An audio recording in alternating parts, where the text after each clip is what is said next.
Muchas gracias. Muchas gracias, Maria Paula.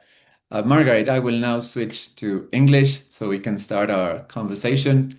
Everybody has interpretation, English, Spanish, so everybody will be able to follow your story. And so I'd like to start by welcoming you and thanking you for making yourself available and sharing with us your journey and the experience of the Wataynikaneyap Power project. Uh, on our end, we have representatives from communities, civil society organizations, companies, government institutions who have signed up for the webinar. And also for those who haven't been able to join today, we are recording the session, so everybody will have a chance to watch it later. So thank you so much for being here. Let me start there. Bonjour, nous den Quendago, Pigeon do them. Ego ego I mian jum noshin mit doing a minute. Quick doing Jumina Gogo no go away. Nunda Modan in Wataynikaneyap gish much to get it. I introduced myself in my name that I was given through ceremony, as well, wishing that my words are true and honest and that help other people that want to hear about Wataynikaneyap. Thank you, Margaret. So the project is 1,800 kilometers long. It is 51% owned by 24 First Nations, and it provides reliable access to electricity to communities that used to rely on diesel generators for energy. So this is a massive and very inspiring undertaking, and we're really delighted to have the chance to learn from you. But if you could, can you take us 20 years back in time and tell us what the situation was before this project and why this project came to life? Um, this project started in 2007, and um, there was an urgent need for reliable energy that had been identified by the communities, as well as we had a local partner that that was having problems with their production rates in the area. So as a result, four chiefs and two tribal councils that were in partnership together met with Muscle White Mine and told them that this energy is a bigger issue. It's a regional issue. And two drivers that we received a mandate for. One is to look at the need, and the other one is our First Nations. If they were going to look at a major infrastructure in their homeland, it would that they want to own the infrastructure. And what was happening during that time is that there were significant challenges and issues because of lack of reliable power. There was like closures, disruption, schools, stores, nursing facilities. Uh, the critical assets, the critical services, it was difficult to have access, like food security, clean running water, sewage systems, medical treatments and devices. There was a lot of elderly and children removed from home because they had to go to urban setting either for hospital, palliative care, or for school. A lot of our children still go off reserve for high school. There were overcrowded homes because there's a backlog of housing in our area, and it really had escalated other issues like suicide risks for elderly and infants, and especially people that are limited as well that have mobility issues. And there, we also had no place for our chronic patients, the ones that have COPD, asthma, cancer, that are on renal dialysis because power was not there for them to use their medical devices. And so there's a lot of other issues like house fires that happened because we didn't have proper water systems and equipment. And there was a lot of concern hauling diesel over the winter road because that's how a lot of these communities do not have road access. So we had to haul our fuel by winter road and a lot of risks to the environment, air quality, and concern for diesel spills. And and of course there was a lot of power outages as well due to the capacity of the diesel generators. There was 10 communities at capacity on their diesel generators. So basically it stunted growth. There was really nowhere to turn. And it was a concern for major health and safety and quality of life for our communities. That makes me think how much we take it for granted when we do have access to reliable electricity. Or we're not aware of, how much disruption in a community it can cause, right? And Right. so who came up with the idea? And was the original idea this same project that you have built already, or was it different? How did it come to who came up with the idea and how did you start discussing it? Our First Nations have been talking about energy as a regional project before Wataynikaneyap started in 2007. They were already talking about energy 16 years prior to that. It has taken 34 years for our First Nations to bring reliable energy into the area. So it is our First Nations that talked about it in terms of one, looking at the need. At the same time, the driving force is also vision. Any infrastructure that's owned in our homeland, that we own it. And those are the directives and the mandates that we've received. There was three of us, two of us initially that started to work on this. Um, I was working for a tribal council, Chibougamau First Nations Council, and my colleague Frank McKay, who is now the chair of Wataynikaneyap, also was working for Windigo First Nations, and two other tribal councils joined over the years as we evolved into 24 First Nations.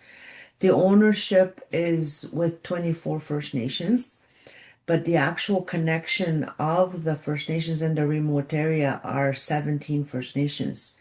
We've connected 15 First Nations, one hopefully to be connected this first quarter of 2026, and one is still in community development. So the idea of having reliable energy came from the people themselves. They talked about how they want to be engaged, what those parameters are, what those expectations are. And some of the expectations that they set up through guiding principles is that, Wataynikaneyap and any subcontractor within Wataynikaneyap respect the land, the rights and principles, our way of life on the land, because it is part of us and our land sharing protocols. And there's a number of other areas. One, the information that we receive from the land keepers that we must keep confidential, and as well, not we can't just give it away to anyone. Our community also said from the beginning that any decision making and the ownership must come from the people and the communities themselves. And any benefits from the project must also be part of the project, which is I call it meaningful participation and involvement. And there's a number of ways that we do that in being the owners of the company, as well as employment training, apprenticeships, and what we do during construction. and then after construction as we go into operations. And our people have a sacred responsibility by the Creator, and that's to protect the land. And our belief is that it protects us in return. And so, therefore, as we build, operate, and maintain, that, there's certain things that we were not allowed to do. One is that we can't poison the land. Second, we can't use herbicides. We can't spray that chemical on the right of way. And that we observe and not interfere with our hunting, trapping, fishing, and any harvesting that happens in different seasons. And, this was a little bit difficult because every season our people do something. They have fall hunting, spring hunting, summer activities, winter activities. And then you kind of combine that with Endangered Species Act timelines, because there's government timelines that we have to follow too. I was starting to wonder when we're going to build our project. But, there's ways to do that, to communicate with our contractor in terms of how they notify the land keepers and the communities and respect those things, those expectations that were established by the community. We could not put the transmission line underwater as well. We had to make sure that we had plans that have mitigation in place for sacred sites, gathering sites, harvesting sites, and as well as burial sites. So those are some of the expectations that have been set, and it was our people that have set that expectation from the get-go. I always tell people one thing that I know is that when you agree to work together as First Nations or as Indigenous communities, you establish those principles and you agree to disagree, not in public, but together, work through the solutions, come up with solutions, and then it will work. Stand by the principles that you've set out, and then those expectations, those are the expectations that anyone must follow, including your partner, the industry, and even Yeah. government. Mhm. Yeah. And sorry, we need to mute someone who opened their mic. Thank you. Oh, So, Margaret, as you speak, it strikes me that when a project is originated from First Nations, um, the way in which that project is designed and conceived is substantially different from a project that is developed in a traditional way by a company, right? You're telling us all the necessary steps, ingredients, and precautions that you as First Nations needed to see in place before this project could even go forward, right? Um, right. could We could had to, Yeah. first of all, there was, government regulatory system is very complicated, and it's very complex in Ontario. And the first thing that we knew is you have to have the money, the know-how to build, operate, maintain, and as well, you have to have the license. No government regulatory agency allowed for First Nation ownership.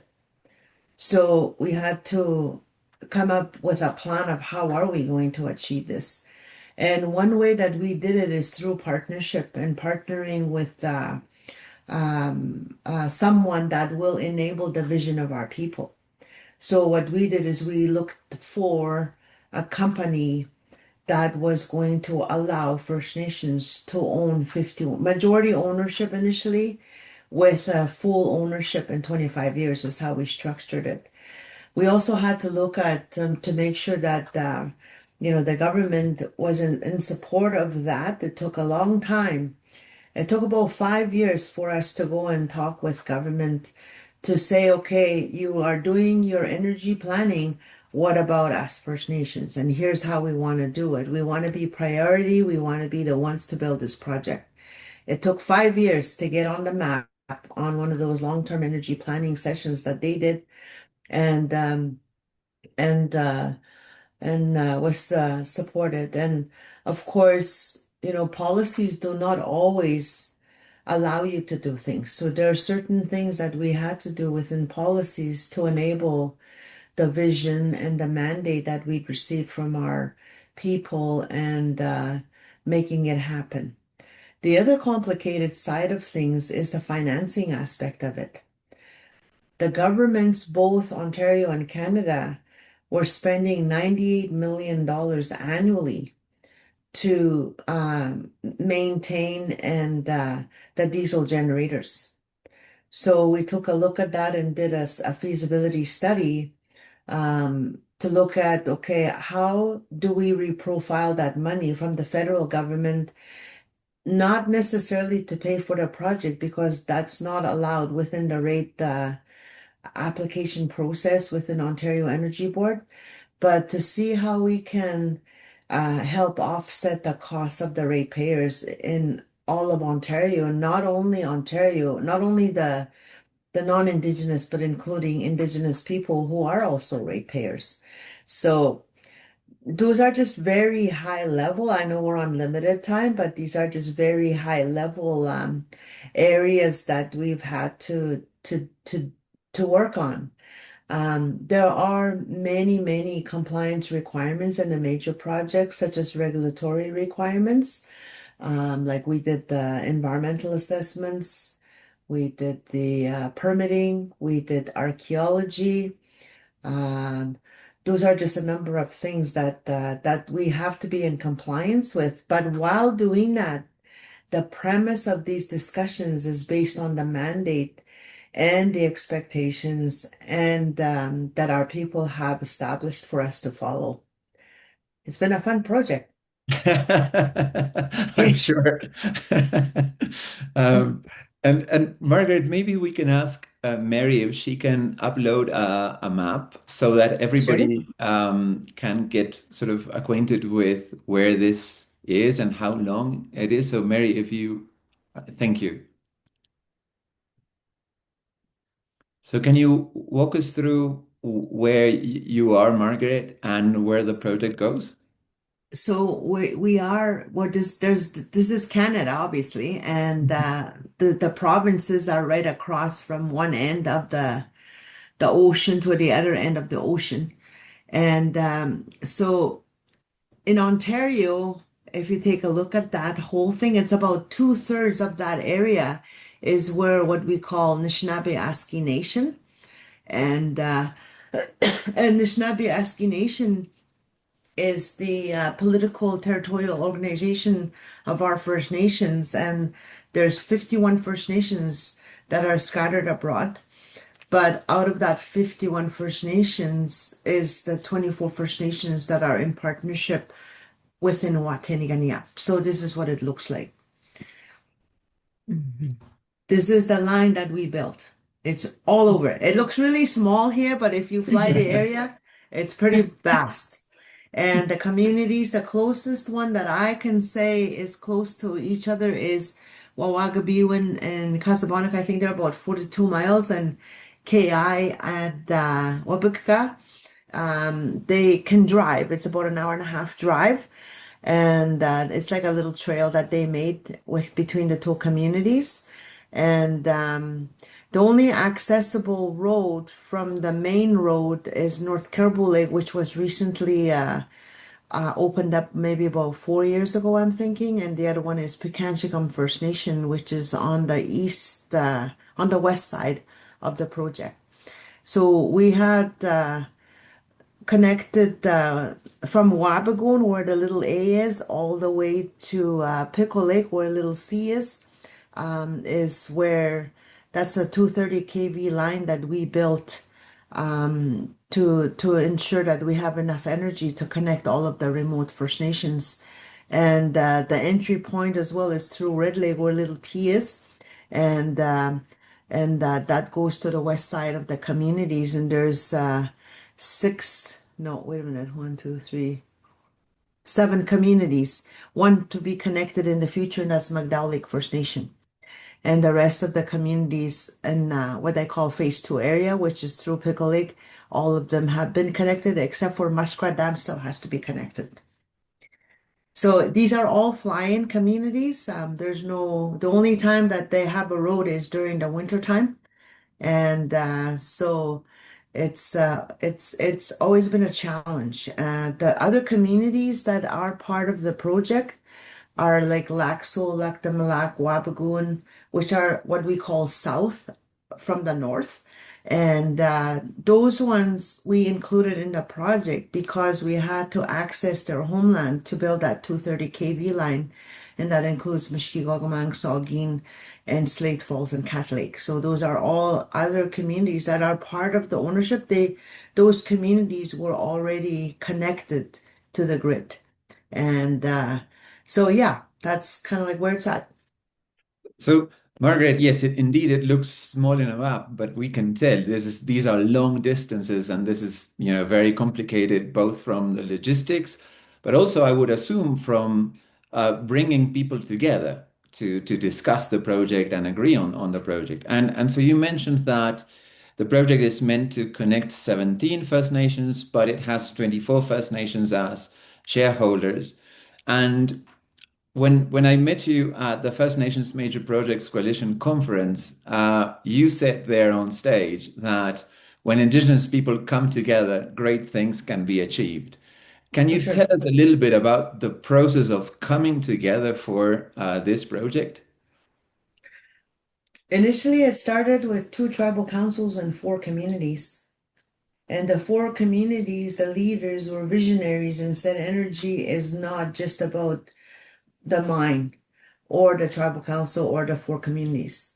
There are affiliate communities that need um, energy. So we were tasked as the lead of the tribal council and the other lead of the tribal council to start talking with the First Nations. And initially there was a lot of meetings amongst our First Nation leaders. From the notes that I have in my files, we were up to 23 meetings before people agreed that they're going to start working together. And then it started to form where we started talking about partnership. And it took about 5 years before the First Nation Limited Partnership um, happened, which was in March of 2012. And and initially we worked with the mine who kind of enabled us to to start looking at because we didn't have no funding for starting the project, and tribal councils helped the communities to they use their resources to start looking at what are these options that we're dealing with and how are we going to do it. And our people initially talk to each other about how they're going to work together. They talked about how are they going to be structured. They talked about how is the distribution, if we make any money in the future, how will that look like?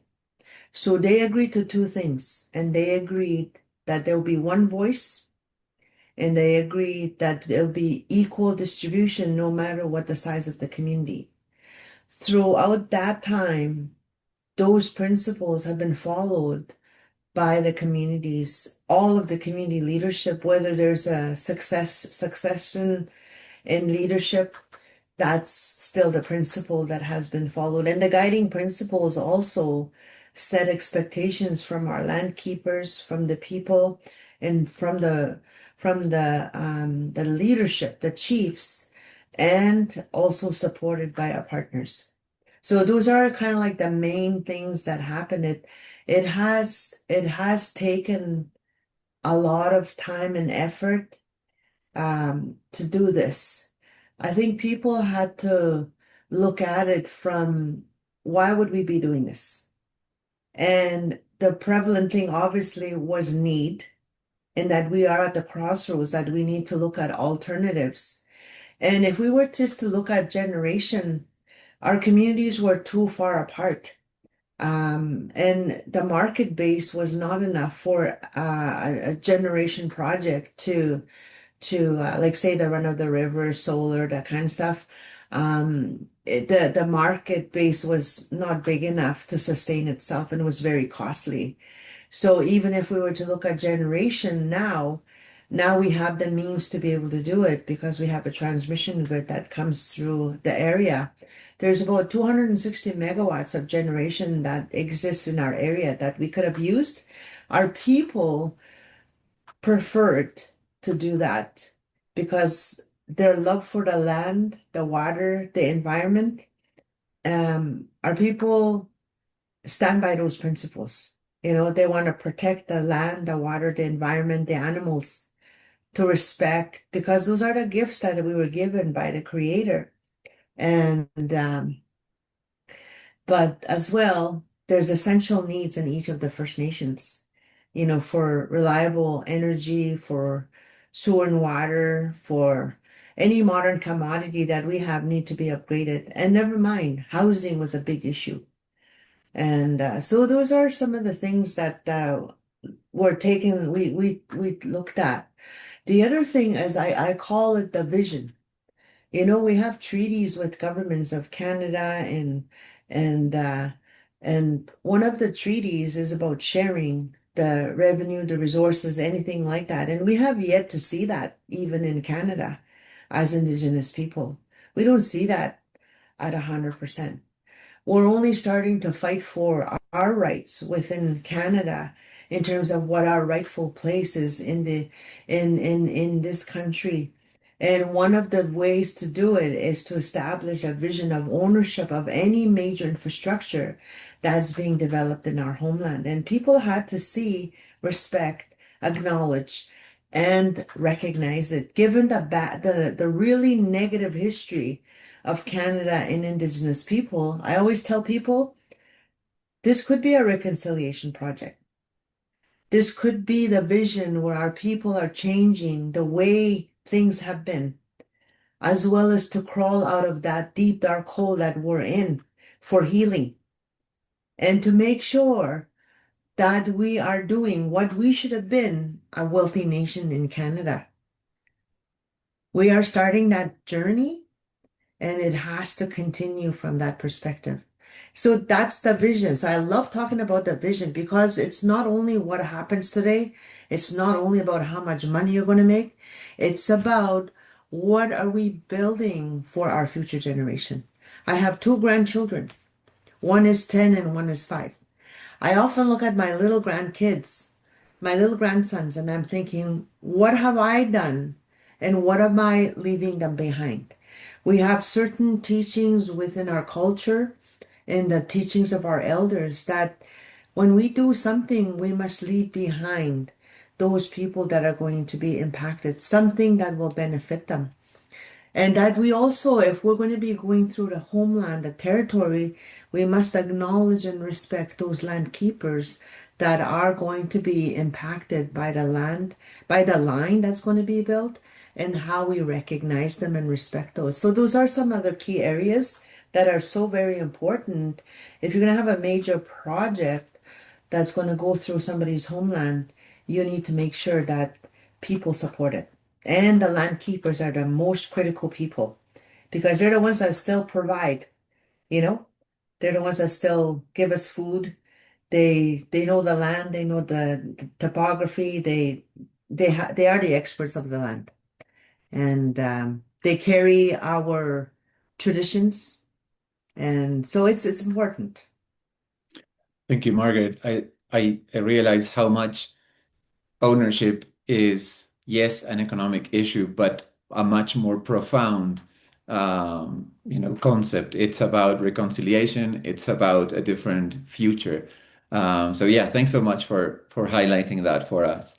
I'm going to ask you one more question before I open it up to two other direct questions that we will have from the audience, and I'm also getting some on the chat as well. So. I wanted connecting to what you just said, which is this has to be this is a precedent for a new future, and it means taking a risk in terms of trusting a new partner, right? So you partnered with Fortis for this project. They own 49% of this project. So what did you see in Fortis that made them a reliable long-term partner for you? We did 2 rounds of trying to secure a partner. The first round, we kind of did the regular process that everybody follows. You do an expression of interest, and then you do a request for proposal, and then we got all sorts of big, thick binders and fillers, and that people said, "This is what we are. This is what we're gonna do," etc., etc. And that work, and there was a consortium of 5 groups of people that came together and said, "We'll work with you on this." So we went through that whole exercise, and we went into it for about 5 years. I mean, 2 years. And then one partner that was part of that consortium walked away and said, "I'm done. I'm not doing this." So we had to start from scratch again. And having gone through that exercise and knowing the regulatory system and the regime do not allow for First Nation ownership, what I told the team is, okay, here's what we're going to do. What we're going to do is we're not going to go for an expression of interest. We're not going to do an RFP. What we're going to do is we're going to talk to major utilities in Canada. So we went to visit 7 major utilities across Canada. What we asked those major utilities, knowing that there's already a regulated requirement to become a transmission company, that's you have to have the money, the license, and know how to build, operate, and maintain. And the regulatory regime doesn't have ownership. The mandate that we got from our First Nations as ownership. So we asked the companies to give us a 30-page document that will write down how they're going to enable the mandate of ownership by First Nations. And we went through the whole selection process, the whole screening process, evaluation, and what the focus and the mandate that we received is initially with majority ownership, with 100% ownership. Based on our discussions with these 7 utility companies, there was a whole lot of different perspectives that came. Some of them said, "Oh, we'll build it for you 80-20, 50-50, 60-40, and 50-50." And then there's only one company that said, "We'll work with you on 51% majority ownership with 100% of First Nation ownership in the future." And that's how Fortis came to be. So we're very thankful for Fortis as a company because they are very good um, industry leader that are supporting the vision of our people of ownership, and we're very grateful to have a partner that supports that vision and enabling the vision of ownership. And not only that, helping us understand what energy transmission building is like and bringing reliable energy into the communities. Thank you, Margaret. I think that means a lot, or that's food for thought for companies who want to partner with communities who would consider that as an option. And with that in It should mind, it should yeah, not be an option. I That's the way it should agree. be. It has to be based on the vision of the people and the I expectations of the people. That's how it should be. You know, I can't agree more with you. We in in this part of the world, our understanding is that we are 30 years behind Canada. So Canada has been, walking a path in terms of equity partnerships between companies and communities. Still a long road ahead, but we're definitely learning from your experience there. So speaking about companies, let me turn it over to offer an opportunity for Grupo de Energía de Bogotá, Freddy Dávila, who would like to ask you a question. They are a transmission, they're a company that operate and build transmission lines, among other things.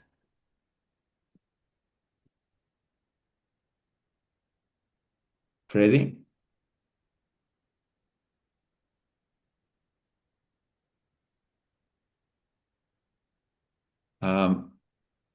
Freddy, ¿estás allí? No te oímos.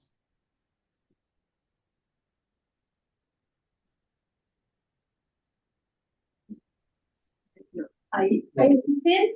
Sí. Yep. Sí. Okay, thank you. Thank you. Okay, I just want to thank Margaret for sharing this experience. It's a wonderful experience. We just say congratulations. It's really amazing. And I would like to ask you, when you are dealing with a linear project, you have a lot of communities, different uh, leaders. Sometimes they don't know each other, and you got you mentioned several agreements, and one of them is that the communities accepted that they will have the same percentage of participation, and no matter how big the community is, and that is something amazing also. But I would like to ask you if you had any problem to deal with the impact in some communities, which could be larger for one community than others. Some of them could be closer to the line than others. Some of them could think that their natural resources are in danger. Others maybe believe that it is okay, and all that variables were taken into account to get that agreement, which I believe it is unbelievable. Uh, and everybody accept that all the communities will have the same participation, no matter how big they are. How do you deal with the impacts, the appreciation, the difference between communities? They sometimes cannot not only know each other, but also don't like each other. They could be conflicts or something like that. Do you have any kind of those problems, and how do you deal with that? Margaret, were you able to get the question? How do you deal with disagreements? Is that the question? So the question is, there are differences between all of these communities in terms of the impact, in terms of distance from the line, from the project, but you still came to an agreement where everybody would share on the equity in the same way. And these are even communities that sometimes may not like each other. We're not talking about your communities, but this the context in our region. And so if you have some previous disagreements or conflicts among these communities, like how do you bring them together to actually participate in a project? Freddy, did I get it right? Yep. Okay.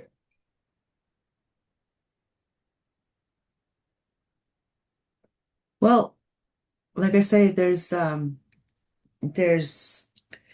we have communities that range from the smallest community is Wawakabiw, and there's 63 members in that community.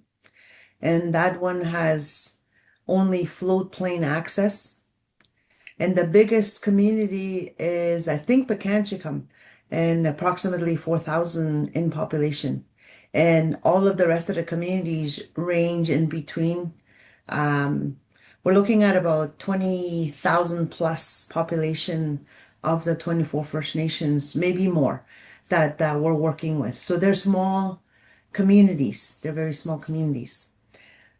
I always tell people that as part of our duty to consult obligations, that as a proponent that we've been given by the government, even though we're First Nation owned, we still have that directive that we must meet the duty to consult obligations. And as a proponent, we must recognize that each and every First Nation has their autonomy, that they have their expectations in terms of how they want to be communicate, what sort of engagement and communication requirements they need. So one of the first things that we established at the beginning of the project is to find out from each of the First Nations, how do they want to be engaged.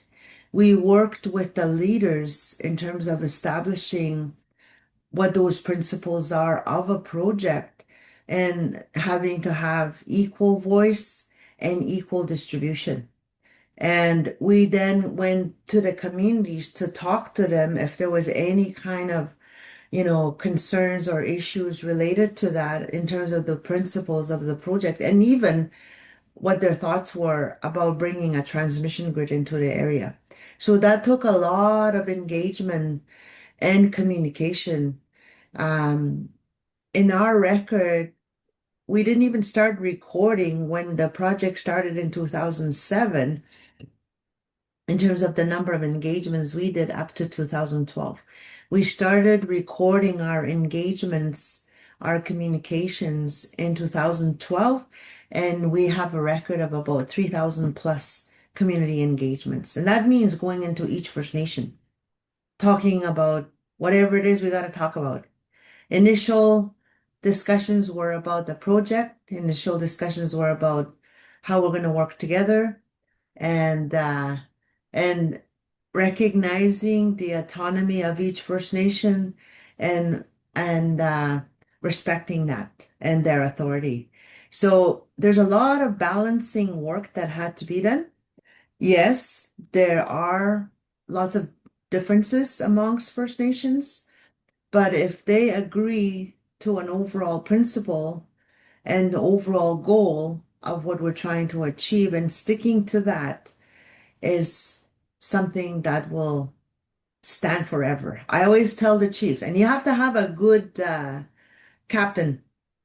I tell the chiefs that, sticking together on your vision and what you're trying to achieve here is so very important because working together on a major project like this, you have the you have the power to do it.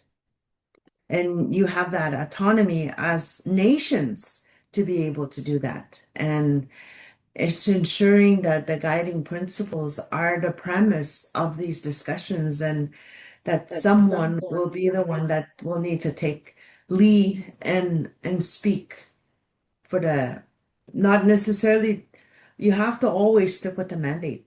The mandate that's agreed to by 24 First Nations and stand by that. You don't go off running, doing your own thing, because if you do that, then problems begin. Anyway, I don't know if that answers your question. Yes. The other thing that I find with the communities, and I say kudos to them, is that they never go public with their disagreements. They'll disagree in meetings, but they always have a way to talk about things and then come to a solution of how we're going to move forward.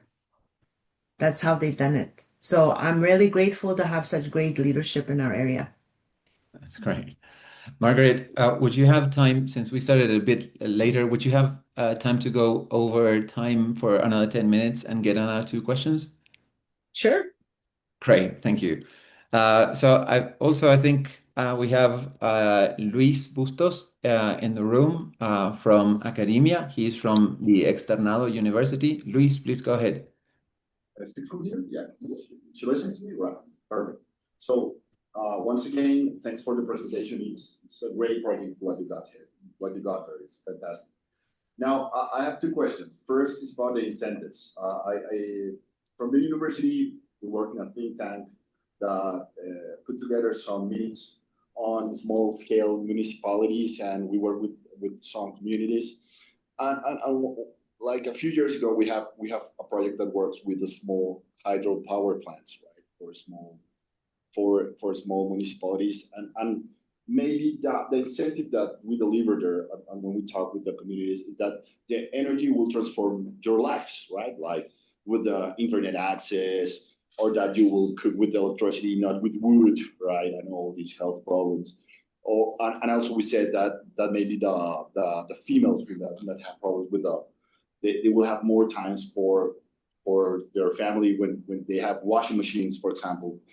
And what we notice there is that that type of argumentation is not enough in terms of that the energy will transform their lives. Sometimes for some communities, they feel like that's not what they want. They want to still and continue with their life experience as it is right now, without this energy, and they feel there's this as an intervention from the company or from the state or from the government, right? So I want to ask you if you have that same type of experience. If maybe inside your community you had some people that said, no, we want to keep the things as they are right now, and what your and the energy will make like a damage to our form of living, of what we know, of what we are used to. If you have that type of challenge. And I have another one that is a really small one, but I don't want to lose the opportunity, is, of course, when you mention that when you talk with your community, you say, okay, we're going to participate in the earnings of the project. And that's pretty much is a good news, right? You will have some participation in the earnings of the project. But how you sell to your community that you also there's a chance that you will have to participate in the loss of the project. In that part, at the end, these are financial projects that probably they have some losses, right? How you and how they react to that, or how you sell that to them. Those are Luis, my questions. thank Thank you. you. Let me summarize it for you, Margaret, very quickly. So, question is, if you have in some of your communities maybe some people who would resist having access to electricity because they may believe that that goes against their way of life. And the second question is, it's great to have, dividends of these projects, but you're also running some risks, and you may find that you're, facing some losses. So how do communities learn about that? How do they make decisions about risk taking as well? Did I get that right, Luis? Thank you. Margaret, please go ahead.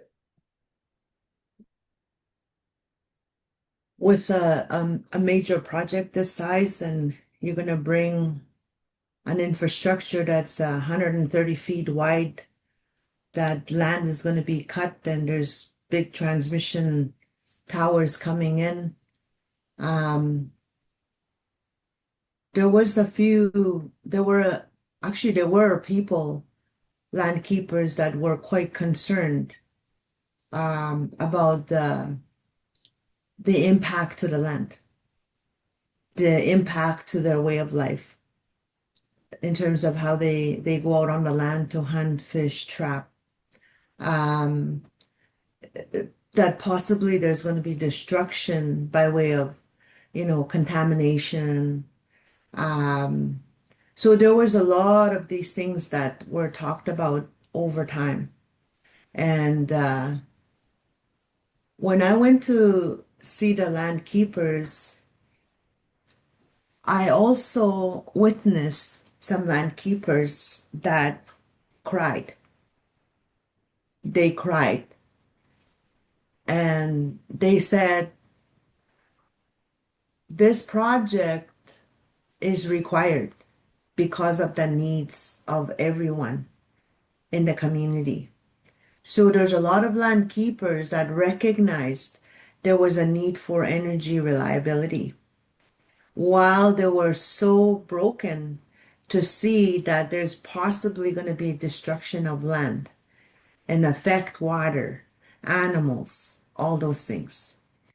And we had to do a lot of work during our environmental assessment to answer a lot of questions in terms of the studies that we've done, where we determined the right of way. We had to the requirement is that you look at the 5 kilometer range. They call it the range studies, and then you kind of dwindle it down to 2 kilometers, and then you determine the right of way. Once you've set that right of way, we went to the community, to the land keepers, and said, okay, here's where potentially the line could go. They in turn told us, well, you can't go this way or that way or this way because that's our hunting area. This is an area I don't want this line to go through. So there's a lot of discussion back and forth that happened in each of the First Nations in terms of where the routing, the right of way would go. So as people began to understand over time, um, and knowing the reason why we're doing, you have to establish why you're doing this project. A lot of people were concerned that we're opening up the territory for mines, and that may be the government's agenda, but that's not the First Nations. And any other proponent that comes into our homeland, they still have that obligation to speak with our people regardless. No matter what change or rules happen, if they want to expedite projects, etc., they still have a duty to consult with our people. And that's the position of our people based on the guiding principles that have been set out by the leaders and also supported by the people and supported by our partner. In terms of the financing, we had to take a look at, there was a couple of things that we were told. One, from our communities, we were told whatever you do, whatever the cost of this project is, must not go on the backs of the communities. The communities can't bear anything in terms of if there's any cost overrun, etc., that it can be borne by the communities. As well, anything that we do, we have to make sure that we are not going to be impacting the future generation. From the government perspective, they were also looking at overall ratepayers that we do not impact the ratepayers in terms of their hydro costs. So we had to look at means of how are we going to do this. There's a requirement for a 6:40 debt equity ratio in terms of financing a major project in Ontario. And at the same time, how are we going to do this? What's the equity? So part of the overall vision as well is the equity position of our First Nations. Any project that we've done in the past, our people are always kind of less than in a competitive position because there's not an equal playing field when it comes to competing in major projects. So part of the overall vision is the building of that equity so that our First Nations are able to start building up their financial stability as well as their equity in terms of how we're moving forward. We had to come up with an arrangement and discussions with both levels of Canada and Ontario, and as well as the financing, and also to be supported by the Ontario Energy, the framework in terms of how we're moving forward in financing this project. And not only that, the main aspect of the overall arrangement the main focus is ownership. How do we maintain majority ownership by First Nations? And how do we not? And right now, our contractor, we're in negotiations with our contractor because of COVID. COVID was never part of the plan on this project. And because of COVID, we've incurred some cost overruns in the project, but we are in discussions.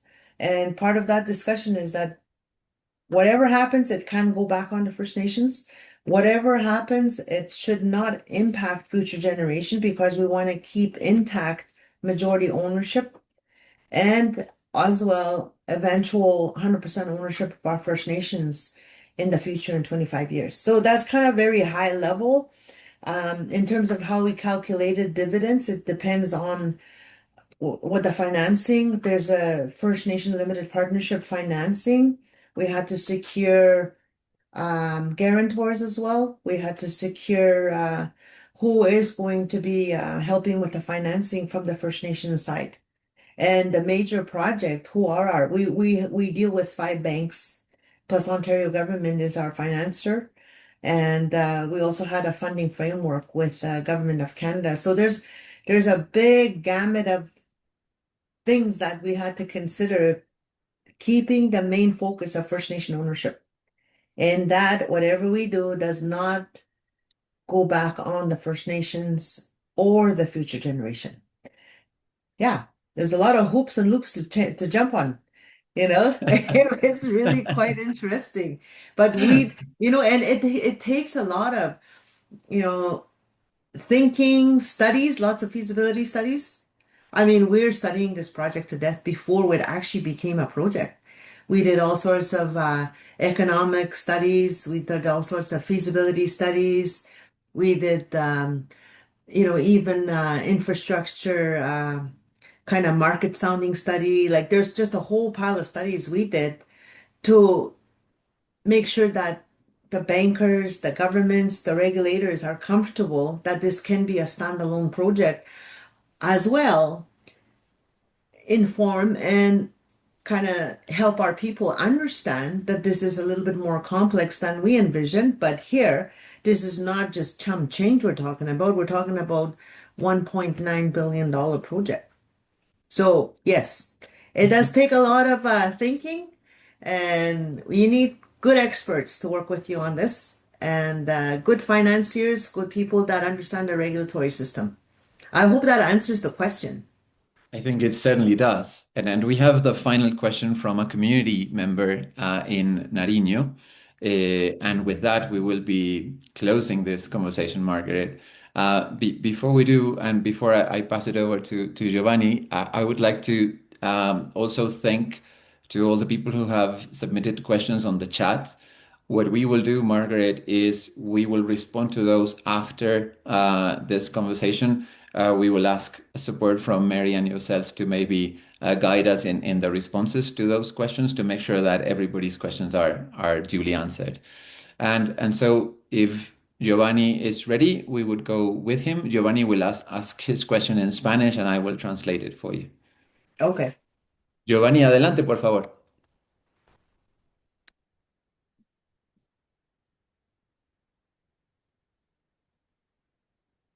¿Estás por allí, Giovanni?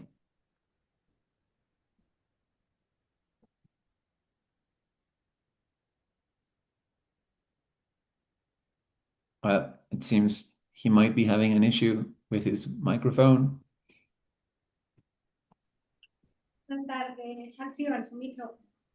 Okay. Okay. So let's maybe then bring it to a close since we are now over time. So, Margaret, Can I ask yes, a question? yes, Like please. how many communities are represented here? Like I don't speak Spanish, and I'd love to learn it one day. And ever since I was young, my goal is to learn five languages. Maybe Spanish is one. So I haven't. I only got my language. I speak fluently, and English. Uh, I understand a little bit of French. I don't speak it, but yeah. So, how many communities are represented? We don't know because we have a list of an open list of participants, but from the people I know in the room, we have at least 10, but we probably have more.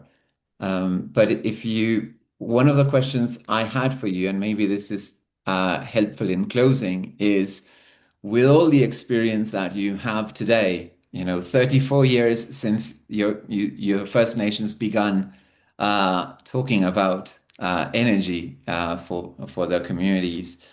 Now, if you look in hindsight, if you look back, what's the advice that you would give communities that would want to do what you have done in this part of the world? Stick together, Hmm. establish your expectations at the beginning, and don't let anybody tell you otherwise. Stand by your principles. And I guess you always want to know the reason why you're doing a project this size. Um, and the vision. What is the vision of the people? So I think the success of this project, I always say, is the partnership and between our First Nations amongst themselves that they've agreed to work together and stick together, and then finding a right partner that will support you. There's so many things that have gone on in this project. There's a lot of external influences that they go directly to our communities and say this is a better idea or this is a better way to do it, and but our leaders have always stuck to what they've envisioned and what they've established, and sometimes the external influences could divert that partnership that our First Nations have developed. That happened in this project, by the way. It took us 10 years to fix it. Amazing. So, but at the end of the day, we managed to stay together as 24 First Nations. Yeah. So, yeah, stick together. There's always going to be trials and errors.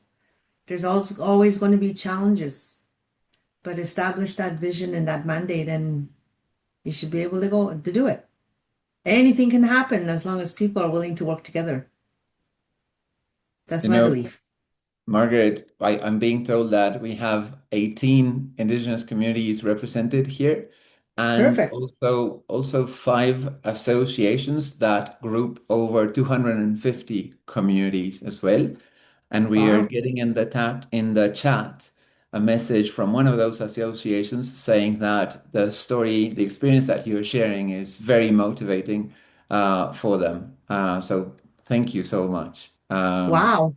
Yeah. I'm gonna have to you know what, anything that I do, presentations or otherwise, because I'm speaking the people that have done this project, our community members, our leaders, I always tell them who I talk to. And I will tell them that I've spoken to you guys, and they'll be quite fascinated by it, actually. And I'm quite fascinated. Thank you for the opportunity to speak to an audience from way out there.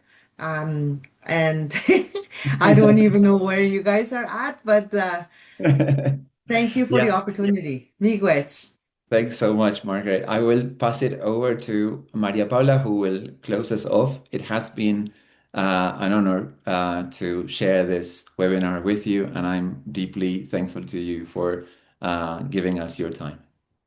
Yeah, I think I really did kind of like a high level discussion on everything, just trying to get a full picture of the work that we've done. And there's a lot of detail as well, that some people like to look at governance and others like to look at how you did financing and different things like that. So, Miigwech, thank you. I will not hold you up anymore. I like to talk about this project, and because it's been such a huge project, I just continue talking and talking and talking.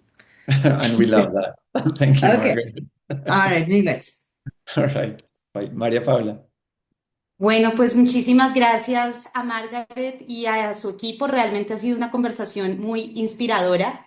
Quisiéramos transmitirte todos los mensajes lindos que estamos recibiendo en el chat, especialmente de las comunidades indígenas que encuentran en tu experiencia en esta conversación una motivación para seguir cultivando sus saberes ancestrales, pero también en clave de desarrollo y de visión de territorio hacia el futuro. Entonces, muchísimas gracias a ti. Muchísimas gracias a las más de 80 personas que tuvimos conectadas al webinar, muchas de ellas en mayor cantidad porque las asociaciones indígenas están reunidas varias personas en un solo lugar. También les valoramos los esfuerzos de conexión porque muchas veces están en lugares remotos y no es fácil, pero evidentemente hay un enorme interés del país en seguir conociendo sobre estas experiencias, aprendiendo y seguramente trayendo esto a Colombia.